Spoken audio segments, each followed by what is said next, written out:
From the Mount Sinai Health System in New York City, this is Road to Resilience, a podcast about facing adversity. I'm John Earl. My guest today is Dr. George Bonanno. He's a professor of clinical psychology at Columbia University's Teachers College. Dr. Bonanno has been studying trauma, bereavement, and resilience for decades, and he's reached a surprising conclusion. Resilience, he says, is common. It's how most people respond to challenging experiences. In our conversation, we talk about that and mental flexibility, which in a new book titled The End of Trauma, he argues ties all the resilience factors together. So here's Dr. George Bonanno. Enjoy. Dr. Bonanno, welcome to Road to Resilience. Thank you, John. Happy to be here. So I want to start out with a bit about your background. I know you've been working on resilience and grief and bereavement for many years. How did you get interested in this subject? Well, that's a wonderful question. I actually love answering this question. It was completely an accident. I had been doing a lot of experimental work as a doctoral student, and at the end of that tenure as a doctoral student, I felt like I was getting lost in the experimental design that I was. I'm a trained clinical psychologist, so I was getting too far away from what I really wanted to do. So I decided to do a postdoctoral fellowship with a very famous trauma researcher, Marty Horowitz, out in San Francisco. But he wanted me to head a project not about trauma, but about bereavement. And we right away began to get large groups of people right after a loss and follow them over time, which was a novel approach in those days. Most of it was sort of clinically focused on people who couldn't recover from their losses. So we really just got kind of everybody. And we followed them over time, and we used experimental techniques. We studied facial expressions. We used psychophysiology. And almost immediately, we began to see a great deal of resilience. And we didn't use the word yet because it wasn't used then. But we began to see that many people, though they were upset when they talked about the loss, they were basically functioning well and able to move on with their lives. And I did that for a number of years, and then gradually I began to get interested in trauma more broadly. And I was in New York by this time at Columbia. I had moved to Columbia University, and this was right around, I guess it was 1999. And, early in my career, then 9/11 happened.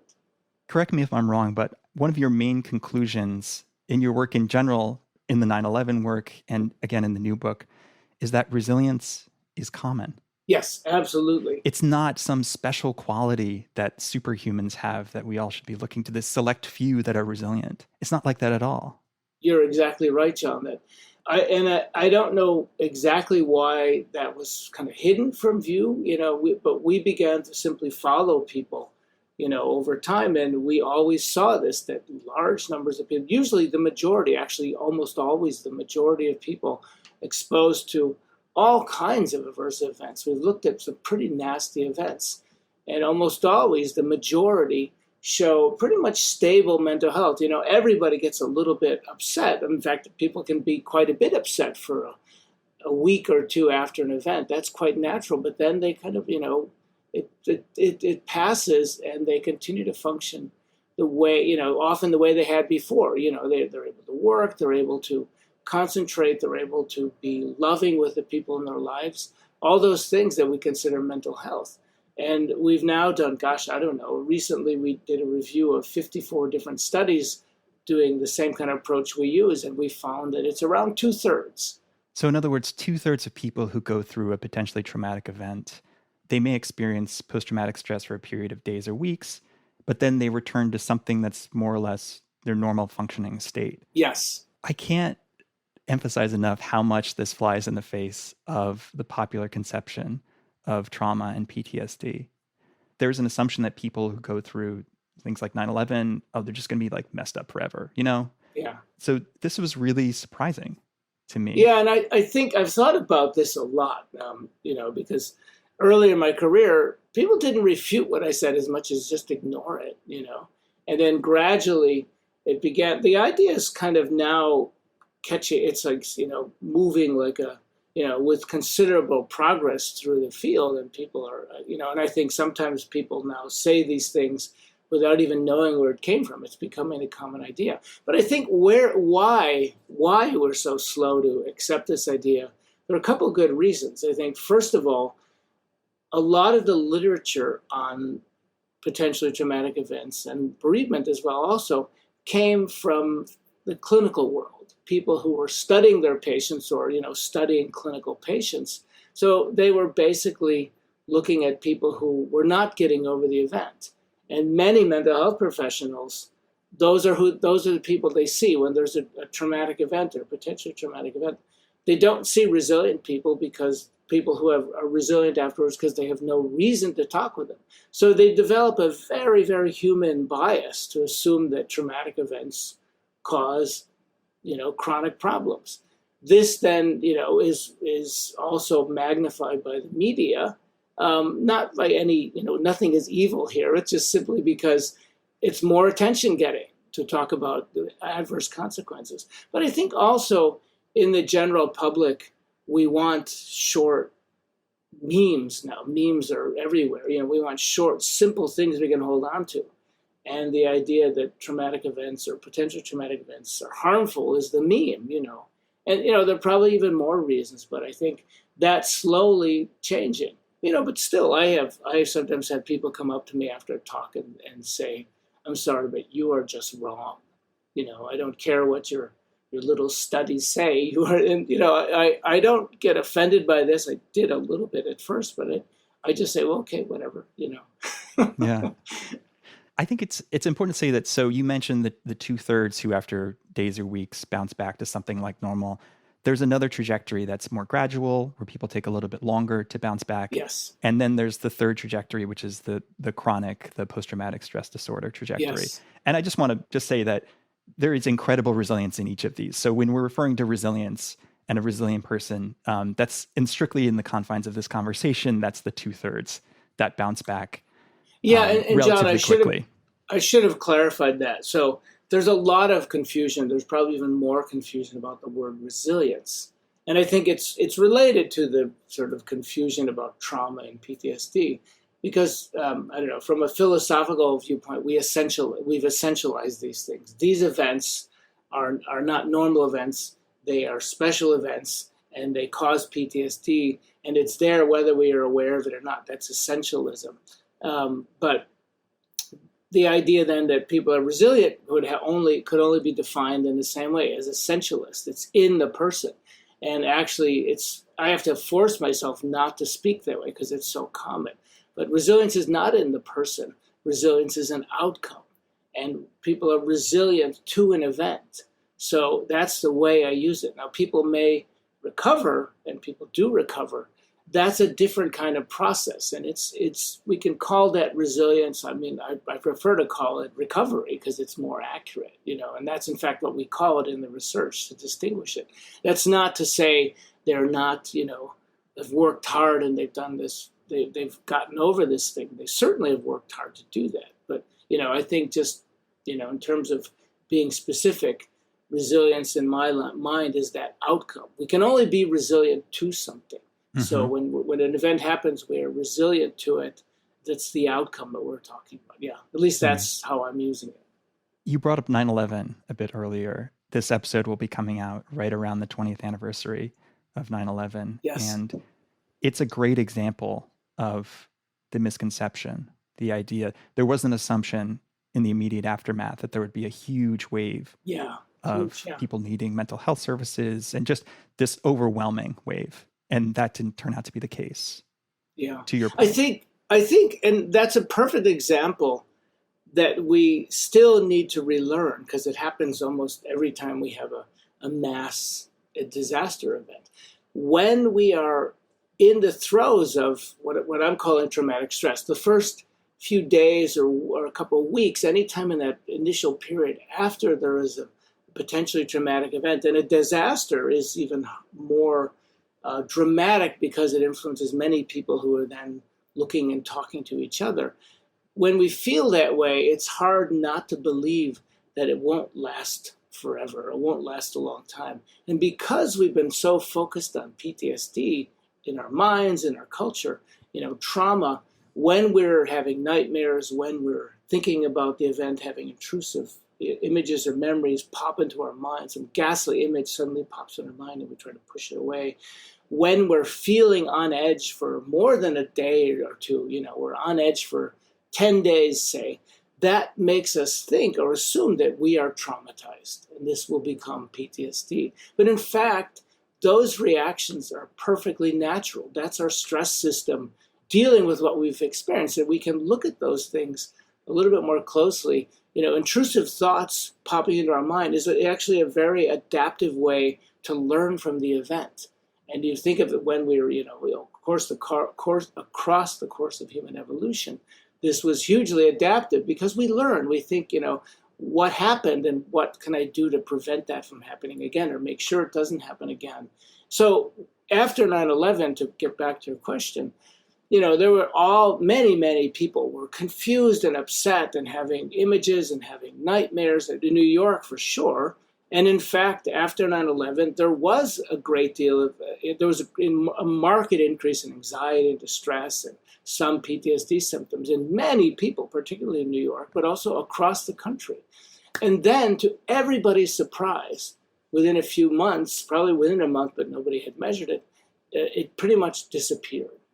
People still talked about 9/11. People still felt a little anxious about it, but most people were functioning normally. And that is very much documented after 9/11.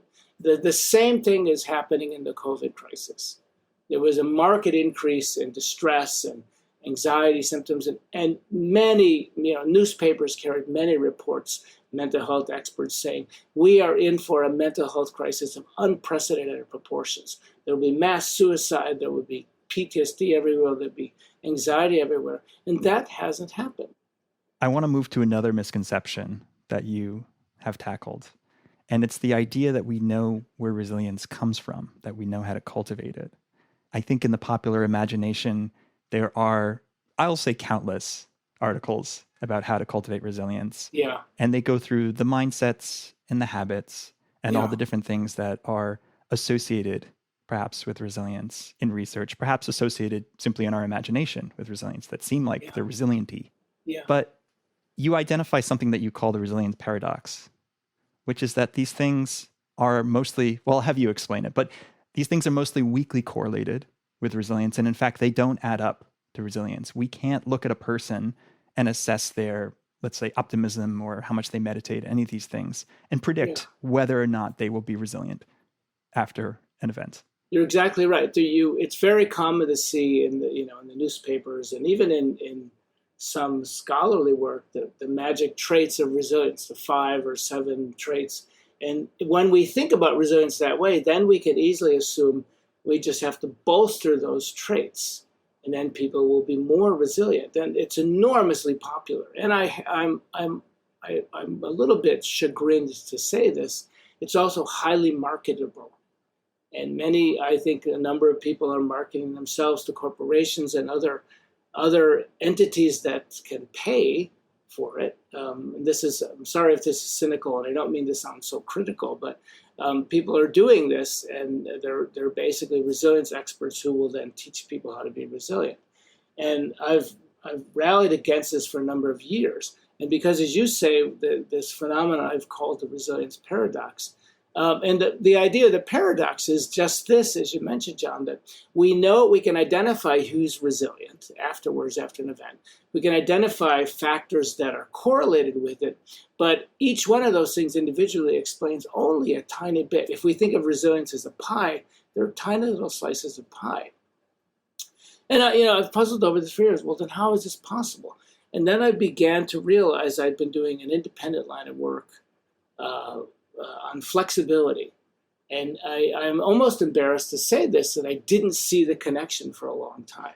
And then it dawned on me what flexibility is about. What I've been studying is how people deal with an immediate situation. We broke it down into different pieces, like the way people assess what's happening to them, the kind of behaviors that they have at their disposal, and their ability to update or to modify what's happening. If it's not working, they can try something else. And that idea really is about taking the problem at hand and, trying to get through it, and then taking the next problem at hand and the next.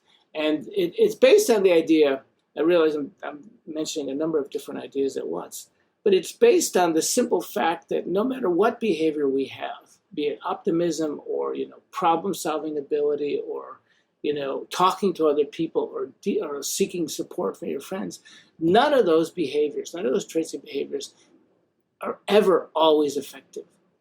And this is true anywhere in nature, that everything has costs and benefits.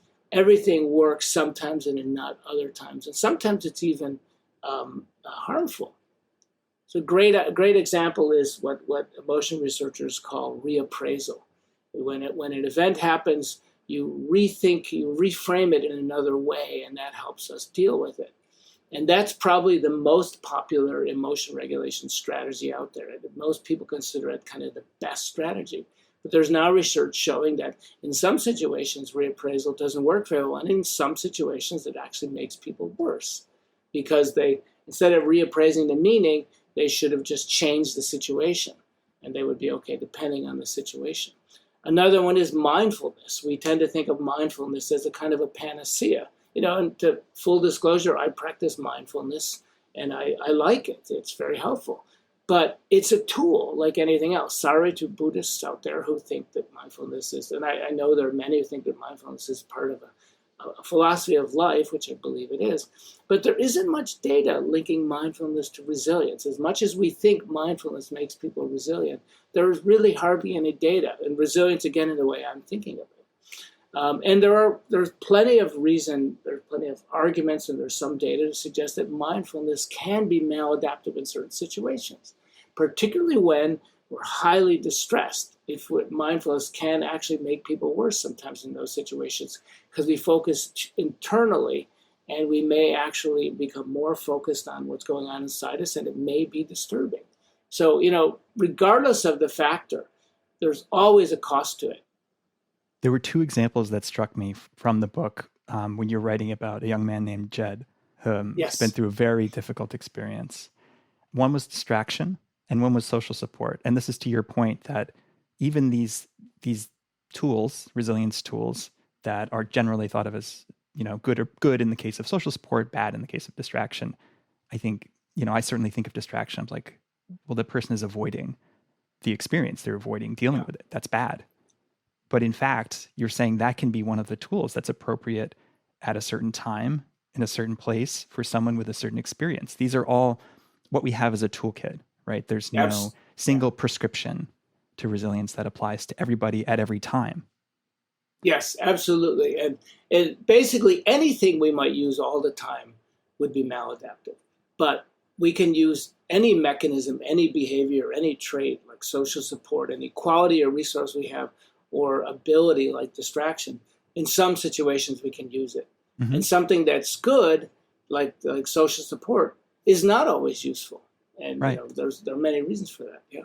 There's the part in the book when he isolates, he decides to, be in less contact with his, outer circle or even his close friends and really reduce it to his closest inner circle. And that's what he needs at that period of time. Yes, absolutely. And in an earlier book about bereavement, The Other Side of Sadness, I had coined the term, actually in some scientific articles before that, I coined the term coping ugly. And I mentioned that as well in the new book. What I mean by coping ugly is we might even use behaviors that we don't even imagine they're adaptive, like things that really are like not so healthy. But in one situation, even for an evening, like getting drunk, or something like that. And there are many examples of people doing this. I just had to completely just get out and be with friends and get drunk. And even though the next day they're feeling not so good, but it was a way to kind of kickstart something else, and people have told me about these things over the years, that in that moment, it's useful. It's not useful to be drunk, for the next 2 months, after an event. And so it really is, again, because we have to just deal with what's happening to us at that moment. What do I need to do right now? And that moment could stretch on for a while, but what do I need to do right now to get through this? And that's what we need to do. We don't have, there is no prescription that we just look into. And you mentioned that that we choose from what we're able to do. And that's what I call the repertoire component of flexibility. And that's something we can actually do. We can actually build. We can build ourselves a broader repertoire. We can try new things. And, it's ideally we would do that before something happens, but it's harder to do it then. But, it's very hard to try new things and develop new skills and behaviors when we're really stressed. But, that's really part of the process. You break up flexibility into two parts. First, there's the mindset, and then there's the sequence. Yeah. So let's start with the mindset. Can you take us through what the flexibility mindset is? So the mindset is part of my effort to come to terms with these small, little, tiny effects of the resilience paradox. And there are actually three components I defined of the mindset: optimism, confidence in our ability to cope, and the sense of challenge. We think, okay, whatever's happening to me, I see it as a challenge, right? And those three things, and there may be others, but these seem to be the most well-researched. And these three components, optimism, confidence in our ability to cope, and the sense of focusing on things as a challenge, have all been empirically linked to resilient outcomes. They all are highly related to each other. And again, the relationships are very small. But what they do is they don't make a person resilient. What they do is kind of get a person focused on the task at hand. And when we're focused on the task at hand, then we say, okay, what do I need to do here? We don't say, I'm resilient or I'm not resilient, or this is horrible and I'm never going to get through this. Instead, we say, all right, things will be better in the future. I have some skills at coping with things, and let's look at the problem. What is it that I need to do here? And those three things together kind of have a little synergy about them. They feed off each other. And there's some research, of course, showing this as well. And they, as I like to use the term, they get us into the game. They get us focused on it. Yeah, it's the thing that powers the resilience. It powers someone to go through what we'll talk about in a moment, which is the sequence, which is this sort of trial and error of, trying out some of the tools that people are familiar with, many of these that are in the popular mind. Yeah. So what's the sequence all about? How would somebody move through that? Yeah, just to add one more point to what you just said about driving the rest of it. I mean, potentially traumatic events, highly aversive events, scary events, medical procedures that are frightening to us. All of those things, put us into kind of a state of being uneasy, and we don't want to think about it. And it's much easier to say, I'm traumatized, like this is horrible. But the mindset gets us to think about it in a constructive way, and we're a little resistant to that. It's not easy to do that. But that once we do that, then we can engage with the flexibility sequence, which is the second part that you mentioned. So, the flexibility sequence, I've been studying this for about, off and on in different ways for about 15 years. And the three components are, first we call the first component context sensitivity. We have to look at what's happening to us, the context around us. What is happening? Well, you can ask ourselves these questions. What's happening? What do I need to do here? What am I feeling? And when we answer those questions, it's often not so difficult when we actually think about it. Then we get a sense of, actually, what do we need to do here for this particular problem at this moment in time? Not the whole game, not the whole broad picture, but this particular moment. Something is happening to me right now. I'm having nightmares, or I can't stop thinking about this event, or I'm feeling like I want to hide from other people, or I'm really worried about myself. Whatever the problem may be, we can focus on that problem. But once we kind of identify the problem, we get a sense of what I need to do. I need to find a way to distract myself, or I need to find a way to, maybe I shouldn't be around other people. I need to kind of work that into my life somehow and find a way to make that so it's not, confusing for other people. Or I need to look at what these intrusive thoughts are, or, et cetera. Or the nightmares, maybe I need to, accept that these nightmares are going to happen, or somebody can make sure I'm safe, and whatever the problem might be. And then once we understand that, then we shift into the second part. So we first looking at what do I need to do, then we shift into the second part, which I call repertoire, which is really, what am I able to do? Okay, I know kind of what the problem is, but what are the tools at my disposal? This is the repertoire component we just talked about a minute ago. What are the tools I have? What can I do? What's at my disposal? Other people, my wife, my friend, my partner, my good friends, my parents, my children, whatever we have, I can, whatever it might be, the abilities that I have, I can do this. And we then kind of try something. We kind of come up with a plan. I'll do this. And then we kind of slide naturally in the third part, which I call feedback responsiveness. It's a little technical sounding, but what that really means is we're really just checking what's happening. Is it working? Is this helping us? Is it really like sort of addressing this problem that's happening to us right now? And if it isn't, then we kind of, slide backwards and we say, okay, let's try something else that might work. And we explore this. What is it that will work what will help me right here? And we that kind of runs its course. Sometimes we repeat it a few times. It runs its course. And, that isn't the whole picture. We're not done yet. But then typically we move on to something else. What else is happening to me? And typically these kind of highly aversive events, they're not stagnant. They change over time. So new or different things we're confronted with. And then we simply, again, ask ourselves, well, what's happening now? Am I okay? Is there something bothering me? Is there something that is, not right? And then again, what tools do I have at my disposal to address that? And then try again. Is it working? And what I find is actually, I didn't mention this in the book, and I'm regretting that, is that what's so important about this approach, whether it be flexibility or some other approach that's similar to it, is it shifts us and the mindset as well, shifts us from the whole picture, which can be very disturbing. Maybe I'm traumatized. Oh, this is really bad. I feel terrible. Or maybe, I have a health problem now and, I don't know. How am I going to live my life? Or, any of these kind of things that happen to us. It shifts us from that broad picture, which we sometimes need to think about, of course, but it shifts us more to what is happening to me right now. And that's surprisingly, this may be really shocking to some people. It's surprisingly uplifting. It gives us this sense of, okay, I can do this. I got it. I can do this. And then we shift to the next thing. And okay, I can do this too. It takes us away from this big, scary thing that's happening to us and instead allows us to say, well, if I can manage this, maybe I can manage this as well. And I have some control over what's happening to me. Yeah, I managed the last thing. I can figure this one out. Exactly. As I'm listening to you, it strikes me, it's like it turns it into a sort of engineering problem.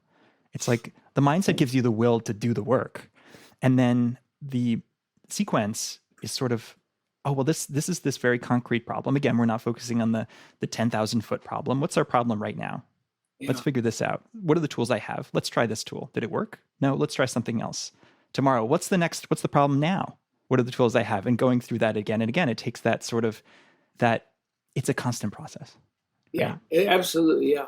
I haven't ever thought of it as an engineering problem, but various people have suggested metaphors that are, I guess, very engineering oriented. But I've never quite been able to find anything that fits quite so well. How can somebody prepare themselves for a potentially traumatic event that will make it more likely that they will be resilient to it?